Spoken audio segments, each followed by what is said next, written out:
Welcome everybody to day 3 of our series on no effort is wasted. We kind of finished up yesterday talking a little bit about the reality that the blessings that come from that will bless us and others as we go through this process in the work of salvation and exaltation, right? And the reality is that in some cases it just takes time, and we don't know the amount of time it's actually going to take. So I finished up saying, hey, don't miss the next 3 days, and you shouldn't, because we're going to start today, and we're going to talk a little bit. Well, we're going to start the story about Elder Kearon's conversion story. You'll probably find me reading a little bit, because quite a bit, because I don't want to miss any of the details, because they're pretty awesome.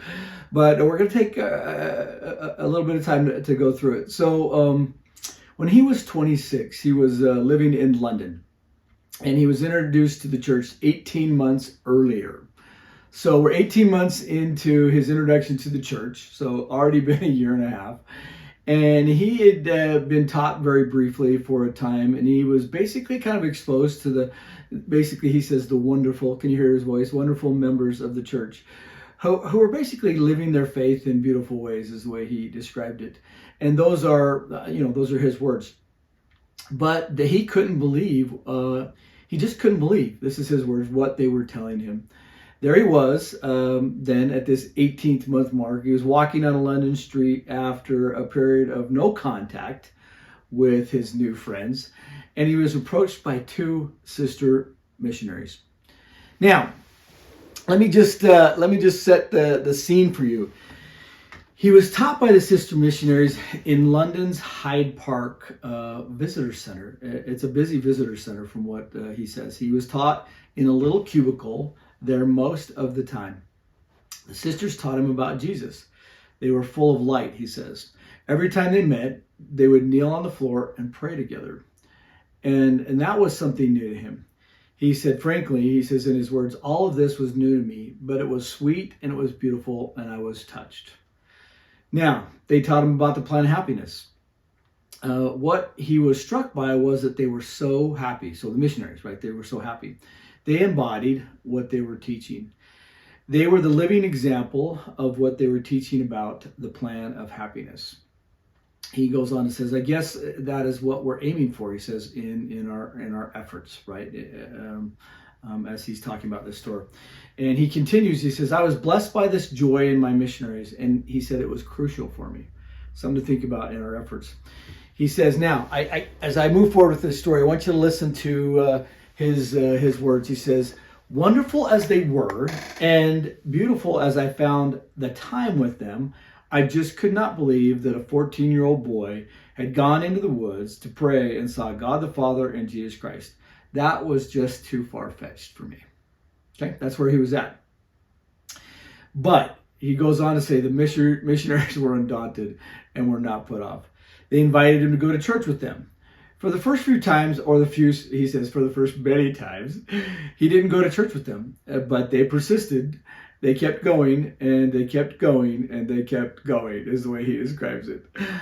And the reason I guess he says that, he says in telling the story, he says, I want you to see in all of this, as we go along, that no effort was wasted. As they taught, they listened intently to his myriad of concerns. And he describes himself as skeptical at best. And then he says this, he says, sometimes cynical. I have a hard time seeing him being cynical, but that's what he was. But he was blessed by what they were doing and how they were doing it, and what they were digging deep, he calls that digging deep, to convey to him. In fact, it's interesting, this next part, they fasted. He observed this after offering them a snack, and they said no. Rather, in that way, in fact, they taught him about fasting, and they helped him understand why they fasted. And he said it was clear to him that they were struggling to teach him. They were doing everything they could. They were wrapping themselves, this is Elder Kearon, themselves in their own faith and diving deep into their own faith to teach me more effectively. They were literally sharing glad tidings of great joy with me. And this is what he then says, but I couldn't believe it.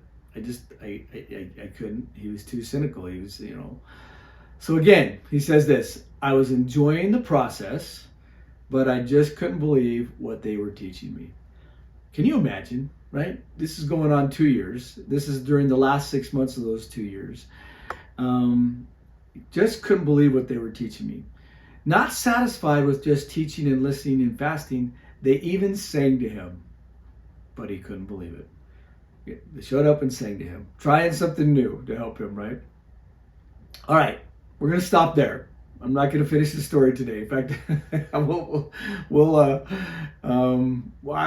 even think we're going to finish the story tomorrow because it gets really, really interesting.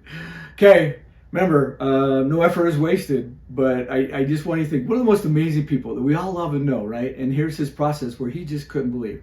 And they just kept going and going. And in fact, I can't wait to talk a little bit more tomorrow. All right, come back tomorrow and we'll keep going with this story with Elder Kearon. And we'll talk to you later. Have a great day.